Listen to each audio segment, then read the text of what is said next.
Welcome to Civics and Coffee. My name is Alicia, and I am a self-professed history nerd. Each week, I'm going to chat about a topic on U.S. history and give you both the highlights and occasionally break down some of the complexities in history and share stories you may not remember learning in high school, all in the time it takes to enjoy a cup of coffee.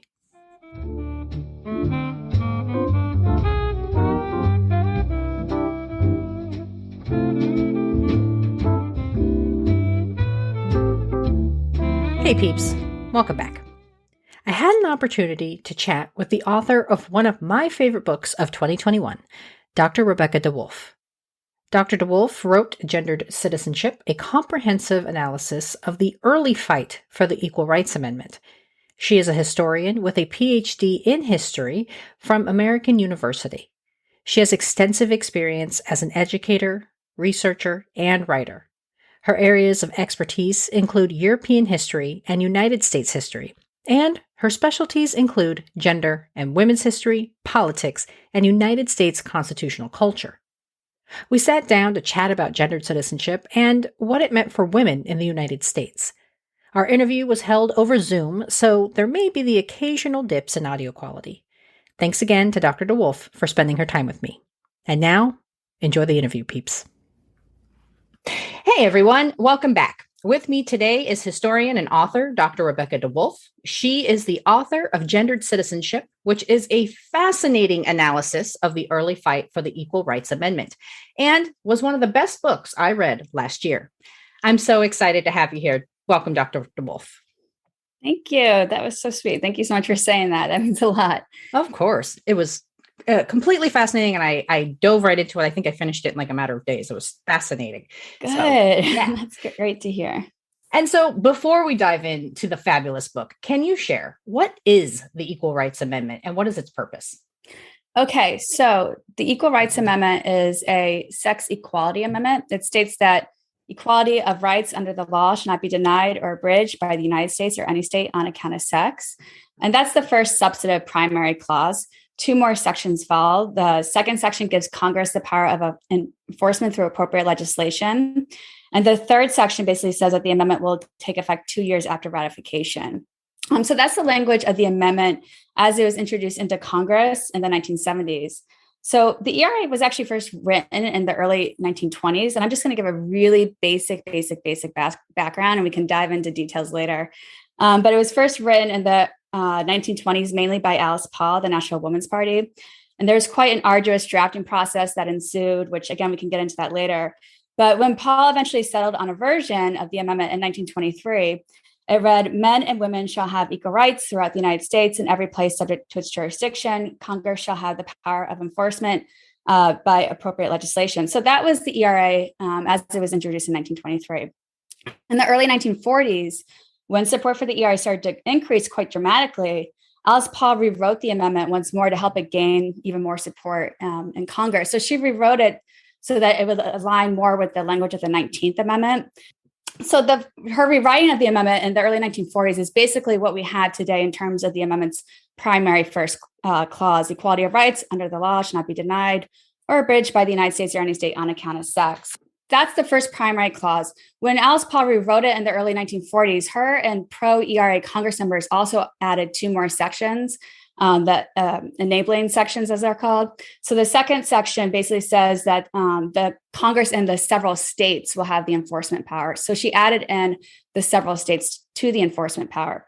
And the third section says that it will take 5 years before the amendment will take effect. Now, when the ERA comes back around in the early 1970s, it makes a lot of progress in Congress in the early 1970s. The pro-ERA Congress members tweaked the second and third clause a little bit. They kept the first primary clause of 1943, equality of rights under the law shall not be denied or abridged by the United States or any state on account of sex. But they took out the several states from the second clause, so only Congress would have the power of enforcement. And the third clause, they reduced that timeline from 5 years to 2 years. And the other thing that Congress did in the early 1970s is that they added a deadline to the amendment, basically saying that the states would have a certain amount of years until the amendment would be invalid.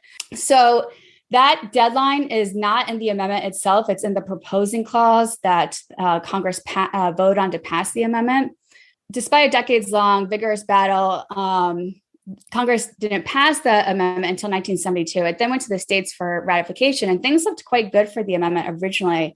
It had 30 state ratifications by 1973, but then things started to slow down quite dramatically. So that when it came up to that deadline in 1982, it was 3 states short of the 38 states necessary for full ratification of a constitutional amendment. So it had 35 states. It didn't have that 38 states. And so a lot of the works that have looked at the ERA primarily look at it in the 1970s to try to figure out what happened when things were looking so good for the ERA. Now, in recent years, since 2017, the ERA has actually gained 3 more state ratifications, presumably giving the amendment enough ratifications for full incorporation into the Constitution. But lingering questions surrounding the validity of the 1982 deadline and the issue of the 5 states that have rescinded their previous ratification, I'll just say as an aside, in the 1970s, 5 states rescinded their previous ratifications of the ERA, but state rescissions is kind of dubious, and it's not really clear if those would actually stand up in a court of law. So those lingering questions, though, have prevented the ERA from being fully incorporated into the Constitution today.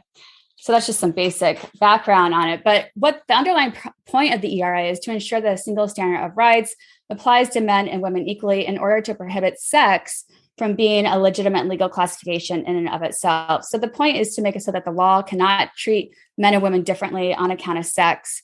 The purpose is to combat sex discrimination in the law and in government policies. So if the ERA were fully ratified, it would raise the category of sex up to the highest standard of judicial review known as strict scrutiny, which only permits certain classifications like race if there's no other way to achieve an essential state objective. Right now, sex is held to the intermediate level of judicial review, which basically means that the federal government and the states can treat citizens differently on account of sex if such treatment can be substantially tied to a presumably worthy governmental cause. If the ERA were ratified, it would lift sex up to that highest level of judicial review, which would mean that the federal government and the states couldn't treat citizens differently on account of sex unless there was no other way to achieve an essential state objective. So passage of the ERA would really provide a robust tool for gender rights activists to make sure there's not a rollback on existing gender equity measures already in place, to also eliminate remaining sexually discriminatory policies in the law, and also perhaps expand and create stronger gender equity measures in the future. Thank you for that great overview of what the Equal Rights Amendment is. And I think so many people, and myself included, didn't realize that it really came in the aftermath of the passage of the 19th Amendment. And I think you provided such a great historical context about how after the passage of the 19th Amendment, there was this constitutional uncertainty and how this really prompted this early fight for the ERA. Can you expand on that a little bit? Yeah, so that's a great point. And I think what I'll do, just to give your listeners a sense of how restrictive the law and the U.S. legal tradition was to women, so they can get a better understanding of just how, I want to say the word radical, transformative, I guess, is maybe a right word. The 19th Amendment was a big deal, in other words. Okay, so I'm just going to give a little sense of what women were facing before the 19th Amendment. As I discussed in the first chapter of my book, the U.S. legal tradition was founded on a profound commitment to the maleness of rights-bearing citizenship. So U.S. legal and political authorities understood white women, and then after the Civil War, also Black women, to be citizens and that they were inhabitants of the country.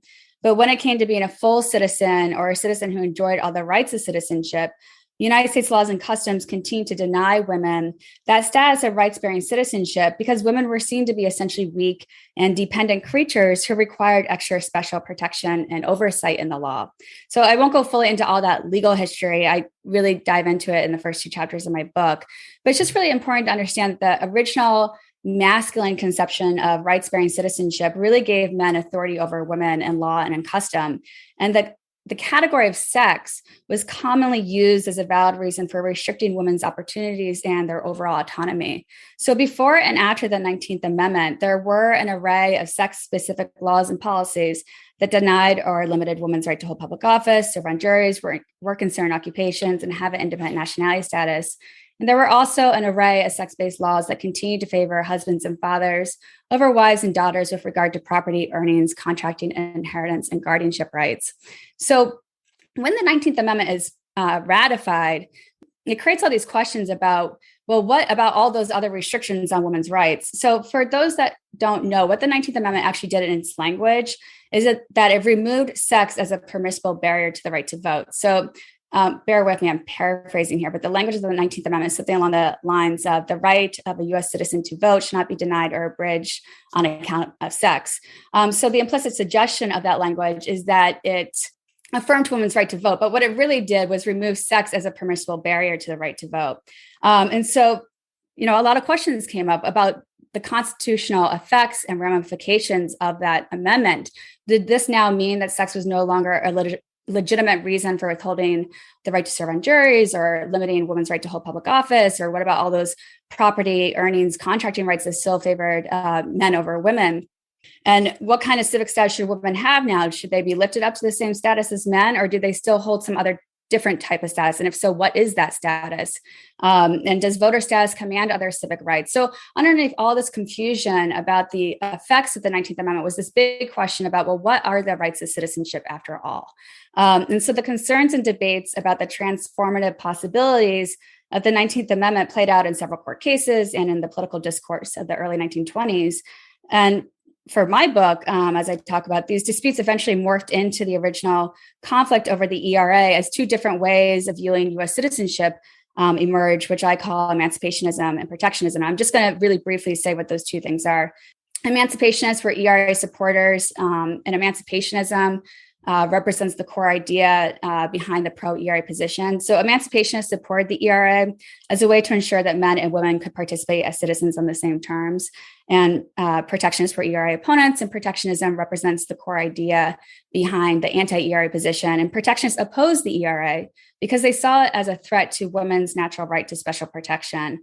They believed that the different societal functions of men and women required sex-based rights. So if you want, I can just get into how all this confusion over the ramifications of the 19th Amendment prompted people to pursue additional measures to try to resolve those issues.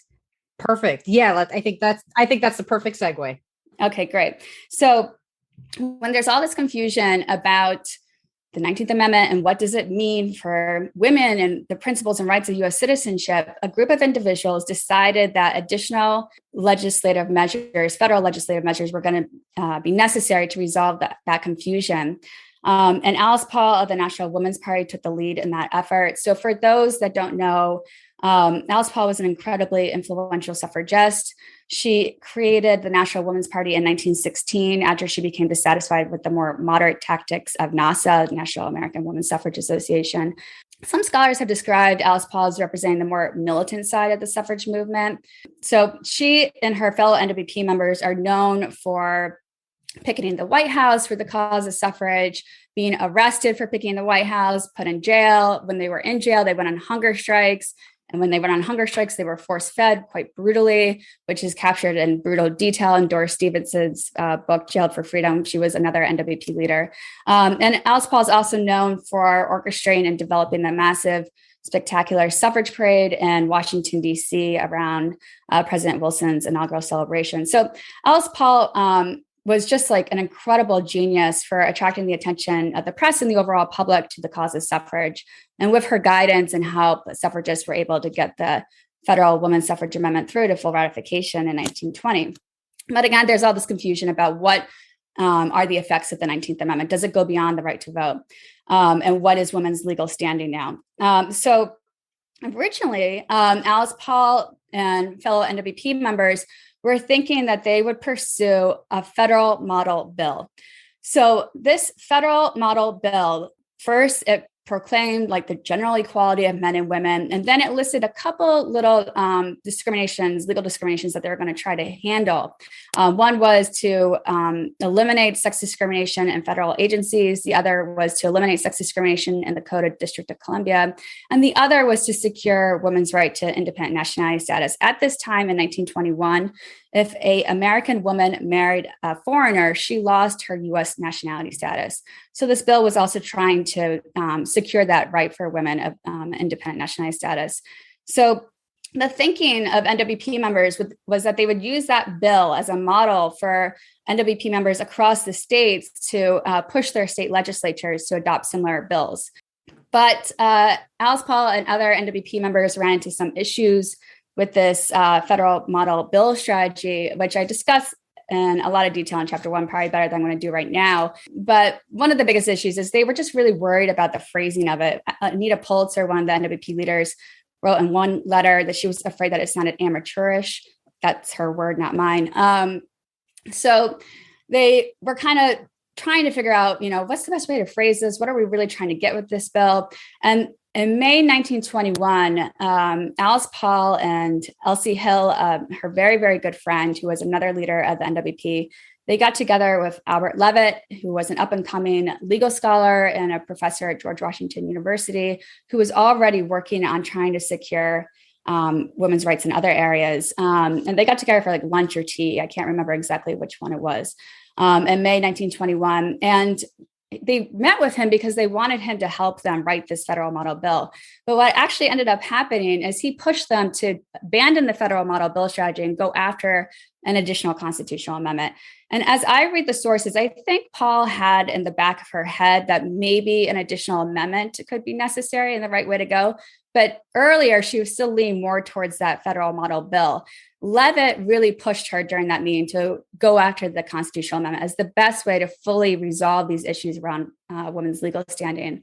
And I should know, and he described it to her that it could be seen as a women's bill of rights. And I should just really underscore something very important right now. This additional constitutional amendment, as it was developed by Levitt and Paul and Hill during this meeting, was more of a clarifying amendment. It wasn't yet embodying the call for complete constitutional and sexual equality that we'll see the ERA take form in late 1922, early 1923. At this earlier time, it's really just about trying to clarify the questions around women's legal standing and secure certain specific rights. And so Albert Levitt wrote the very first draft of this amendment during that meeting, and it's very long, literally lists every single right that they're trying to get for women, like the right to serve on juries, the right to hold public office, the right to an independent nationality status, things of that nature. And then things really just took off from there. Alice Paul wanted this effort to be collaborative. She really wanted to ensure that there was a range of people involved in drafting it. So she consciously went out and recruited people to come in and help her out with it. So a lot of people were involved. Some of the names, it's kind of surprising that some of these people were involved, like Dean Acheson, who would go on to be quite an influential foreign policy advisor later during the Cold War. He helped out during the stage with the drafting process. Roscoe Pound, an influential legal scholar, also helped out. Some members within the National Women's Party helped out, like Bernina Shelton Matthews and Caroline Spencer. Frank Walsh, a labor activist, he also offered up some suggestions. And then, importantly, Florence Kelley, a former suffragist and the leader of the National Consumers League, she also helped out in the very beginning with some suggestions, as well as Ethel Smith of the National Women's Trade Union League and Mary Anderson, the Women's Bureau. Now, those three are going to go on to become extremely big ERA opponents. But at this early stage, when it's really just a clarifying amendment, they're interested in it and they are, curious about it and want to try to offer some suggestions. So this collaborative effort really lasted from the spring and summer of 1921. And then things started to fall apart in the fall and winter. It really kind of just blew up in the winter. And that's because a considerable amount of individuals involved in this collaborative effort wanted this clarifying amendment to include a provision that would secure what they believed to be women's natural need for special protection. And I should just say, as an aside, I am summarizing a very complex history right now, and I go much more into the details in my book. But for clarity's sake, I'm trying to just give you the big arch. So a considerable amount of individuals wanted this clarifying amendment to include a provision that would secure what they believed to be women's natural right to special protection in the law, because in their minds, all women were mothers or potential mothers. And that role of motherhood and women's reproductive anatomy required special protection. And Alice Paul, at this point in time, in the fall and winter of 1921, she wasn't completely against that idea, but she also wasn't completely for it. She wasn't going to commit to it. And when she wouldn't say that she would include that provision, the people who wanted it got quite upset with her. They told her that she was all on her own. They're not going to help out anymore. And it really just blew up. A lot of friendships ended because of this. There was a lot of heated exchanges and a lot of drama. And I try to capture that in chapter 2. And because of the way it unfolded was very upsetting to Alice Paul. She decided to put the amendment on hold in December of 1921. I know I'm going on a tangent, but I promise there's going to be a point to all of this. So what she ends up doing, she puts the amendment on hold in December 1921. And what she ends up doing is launching this massive investigation into the variations in women's legal status. And part of the reason she does that is because she wants to try to gain a better understanding of what they're trying to achieve with this additional amendment. They want to improve women's legal status, but what do they want that legal status to look like? So a lot of the very problematic restrictive laws for women were on the state level, and they varied from state to state. So it was a very confusing patchwork of laws that were harmful and were sex specific, but harmful and restricted to women. And the thing that they really had in common was that they usually privileged men over women. So Alice Paul's thinking was that she and NWP members would go and investigate these laws, record them, chronicle them, and try to see if any of them could actually be beneficial for women or see if they're just all harmful for women, to try to get a better understanding of what these sex-specific laws were doing in terms of impacting women's societal position. And so this massive project was really overseen by Bernita Shelton Matthews, leader of the National Women's Party, and they developed the legal research department within the National Women's Party.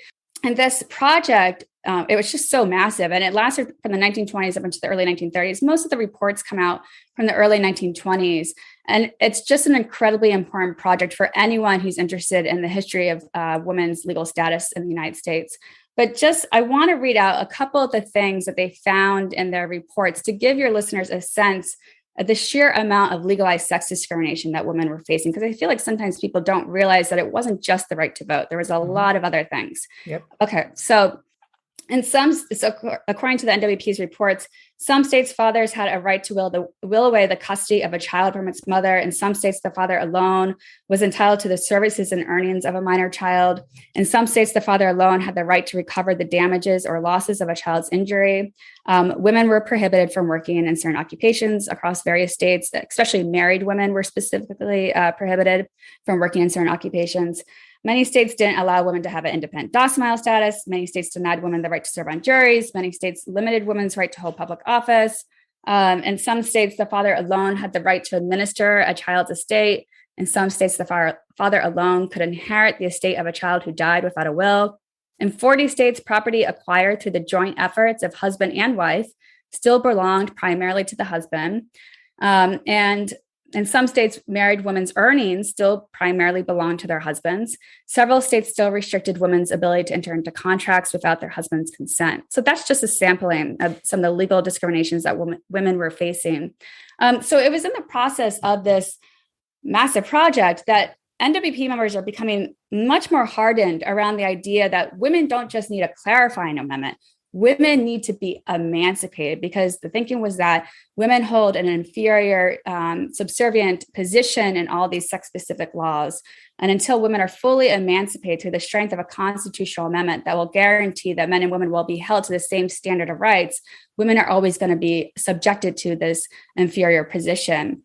And NWP members also became much more critical of sex-specific legal treatment altogether, because in their mindset, sex-specific legal treatment was too closely attached to ideas deeply rooted in the U.S. legal tradition that has set women apart as being inherently dependent creatures who required special supervision and control, which then, according to NWP members, reinforced the idea that men should have domination and authority over women. And also, according to NWP members, sex-specific legal treatment was too attached to ideas that women's reproductive anatomy not only made them weaker, but also necessitated that women had certain obligations in the home to bear and raise children that should take precedent over any other role or activity a woman might want to take on in life, which then leads to legalized restrictions on the ranges of opportunities women have for how to participate in life. So it's through this massive research project that they're starting to develop what I call emancipationism, this idea that women need to be emancipated through the strength of a constitutional amendment that's going to fully take away the category of sex as a legitimate legal classification in and of itself, and to no longer let sex be a reason for determining a citizen's rights going forward. And eventually, Alice Paul comes back to the amendment, and she settles on that version that I read before in July 1923. And so that's where we see the development of emancipationism. which I thought was such a fascinating overview. And you did such an amazing job throughout your book, really kind of highlighting emancipationists versus the protectionists. And one of the things I think that struck me throughout reading this book was just how nuanced the fight for the ERA was. It wasn't solely liberal, it wasn't solely conservative. It was really a kind of an amalgamation of different supporters and detractors. And one of the things that I felt was kind of just bizarre to me, given their history today, is the fact that the American Civil Liberties Union wasn't really initially a supporter. And so, can you explain kind of why it was so nuanced and why there was such differences between like the American Civil Liberties ACLU, excuse me, not supporting it, and how that kind of evolved? So that's a great question. And, I think what your question really highlights is, for us today, it's hard to think on, looking back at history to see things that we see as forward-looking and progressive and good elements in history. How could those good elements in history be against this other thing that we see as a good part of history, right? Like the ERA. So it is very important to really kind of unravel the complexities, especially within the protectionist position, to really understand what their issues were with the ERA. It wasn't simply they were just against women having rights. It was much more complicated than that. So before I dive into what I call like the liberal protectionist side of protectionism, I just want to say really quickly what protectionism is, because it could be confusing for some people who haven't read my book. So let me just get to where I put that in my notes. Okay, so as I use it in my book, protectionism represents a specific way of reasoning that primarily arose after the passage of the 19th Amendment. And as I use it in my book, I'm not referring exclusively to advocates of special labor legislation for women. So for those that don't know, special labor legislation or sex-specific labor laws or special labor laws for women arose in the late 19th and early 20th centuries as a way to regulate women's working conditions and shield them from economic exploitation. So these were sex-specific laws that determined what jobs and or tasks women could do. It regulated their hours of work, provided minimum wages for women. And it was based on this idea that the government had a special duty to protect women workers, because the thinking was that all women were either mothers or potential mothers. But as I describe in my book, the protectionist habit of mind not only included liberal-minded persons who opposed the ERA and backed those labor laws, but it also included conservative individuals who didn't like labor laws. So both conservative and liberal protectionists thought that women needed special protection. They just differed in where that protection should come from. So for conservative protectionists, individuals like Margaret Robertson of the Woman's Patriot periodical and Senator Robert Taft, they believed that women's special protection should come primarily from the male head of the household. In contrast, liberal protectionists, individuals like Eleanor Roosevelt or Frances Perkins, the first woman Secretary of Labor, they believed that government reform efforts like special labor laws could also serve as effective instruments of protection for women. So to put it simply, protectionism espouses the virtues of sex-specific rights, and it encompasses the core ideas behind the anti-ERA stance, since both conservative and liberal ERA opponents criticized the ERA as a threat to the sex-based legal distinctions that upheld what they understood to be women's natural right to special protection.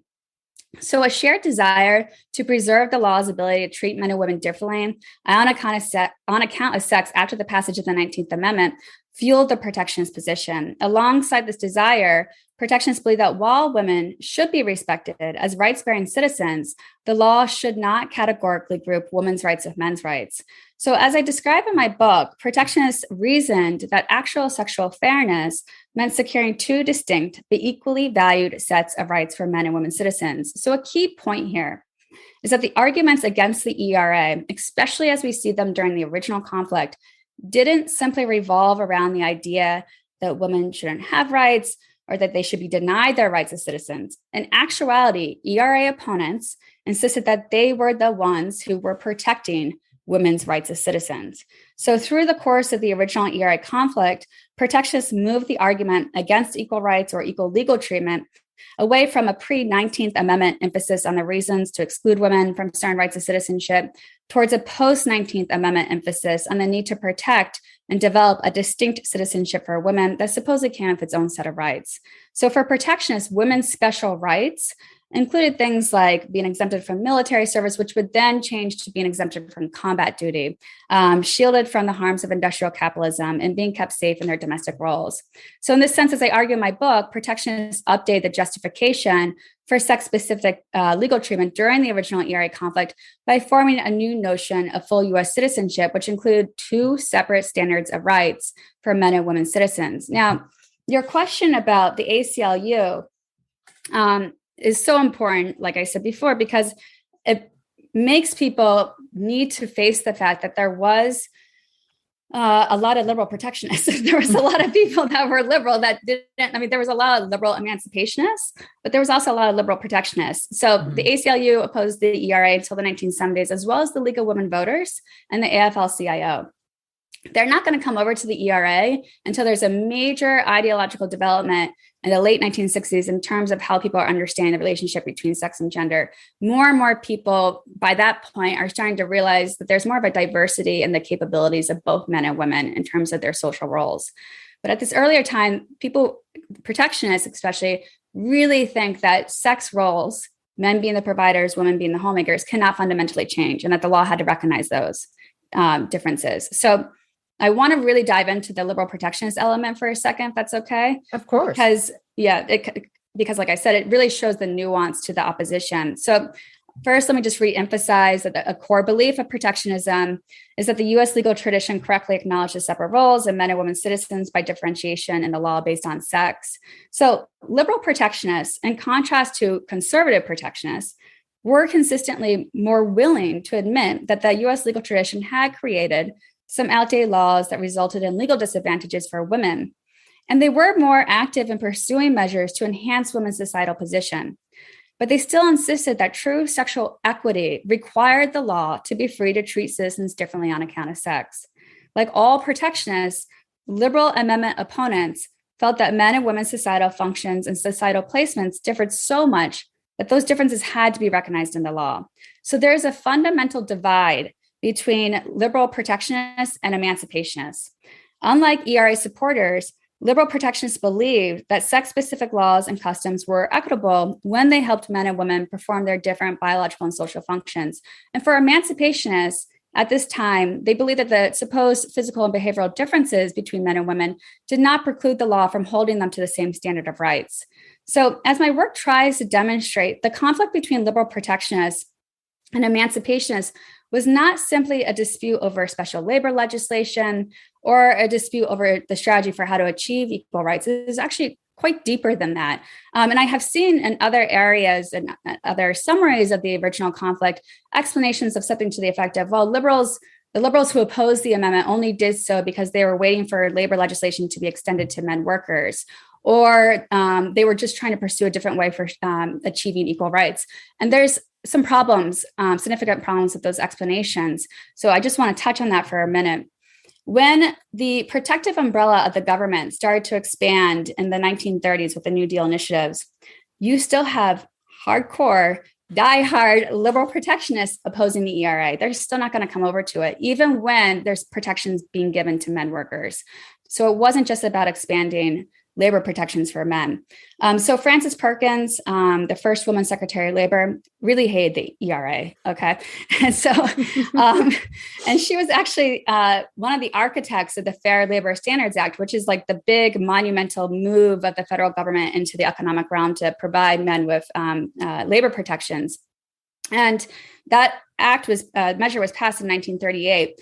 Even after she, definitely supported it because she was one of the architects of it, she still came out and opposed the ERA. So at a 1945 ERA congressional hearing, you have Perkins testifying against the ERA. And I just want to read a quote from her testimony here. So Perkins contended that unlike the Fair Labor Standards Act, sex-specific labor laws were specifically, quote, designed to safeguard women by providing women with days of rest and rest periods and prohibiting dangerous work or work at night or in places deemed unwholesome to the morals and health of women. She concluded that sex-specific labor laws were based on the, quote, unique biological function of women and their responsibilities as homemakers and mothers of future citizens. For Perkins and other liberal protectionists, they absolutely wanted men workers to have protection too in the labor realm. But they thought the types of protections that women workers were going to need were going to be even greater and more regulatory, because they believed that there was a double demand on working women's energy. They believed that women who worked weren't just laboring in the labor force, but they also had a primary duty in the home to bear and raise children and to take care of the home. So they wanted these sex-specific labor laws to ensure, to say it frankly, to ensure that women weren't too tired to go home and take care of the kids and to take care of the home. So they didn't just want labor legislation to be extended to men workers, because they thought the types of protections in the workforce that women workers were going to need were going to be even greater. The other thing, though, for liberal protectionists is it wasn't actually just about labor legislation for them. So in the 1930s and the 1940s, the ERA starts to gain support, and more women, working women, are coming out against sex-specific labor laws because it's prohibiting their ability to find and maintain gainful employment. And as I discussed in chapters 3 and 4, after going through the correspondence of several liberal protectionists, they quite openly say to each other, okay, we need to start downplaying the labor aspect of our objections to this amendment, and we need to start showing the other things that we have issue with. So that's when they started to point to what they called married women's right to be supported by their husbands. At this point in time, an idea in the U.S. legal tradition was that husbands had a right to the free domestic labor of their wives, and in return, they provide their wives with financial support and protection. And protectionists during the original conflict reframed that to being married women have a right to be provided for. And so they would claim that if you pass the ERA, you would take away that right from married women. And they also point to other things like they allege that passage of the ERA would decriminalize rape, and it would force women into combat service, which of course you see conservative protectionists also pointing to that, but liberal protectionists did too. So it wasn't just about extending labor legislation. It wasn't just about labor legislation. And it wasn't just a different strategy for how to achieve equal rights, because for liberal protectionists, they wanted equality, but they didn't want men and women to have complete equal legal rights. They thought there were some legal rights that men and women could share, like the right to serve on juries, right to hold public office, but they believed that men and women's legal rights should not be categorically grouped together. They believed that sex-specific rights would be the best way for ensuring equality and to lifting women up to a status of equality of men citizens. So, yeah, it was such a fascinating take on kind of just the starts and stops of the amendment and the push and who was involved and the reasonings. I thought you did such a great job in kind of pulling apart the motivations and the experiences of those who were for it and against it. And so as we kind of wrap up here, is there anything else that you would like to add that we haven't covered with regards to, your book and this fight for the ERA? Anything we've missed this morning? I could talk forever, but but I shouldn't. So I don't want to read my whole book out loud to people. So, want them to want to read it themselves. So I will say one of the important things that I hope people will take away from this interview and that I want to stress is that the ERA didn't just sit quietly somewhere in Congress before the 1970s. It was a quite evolving, dynamic conflict that was quite consequential to not only the ERA's history, but also to the nature of U.S. citizenship. Because you see in this moment, this, from the 1920s up to the early 1960s, it's very long original conflict. You see how the rights of citizenship really transformed from being one single standard of rights-bearing citizenship to two separate standards based on sex. And so the other thing I want to point out too is that it wasn't a typical political fight, as I've already been hinting at.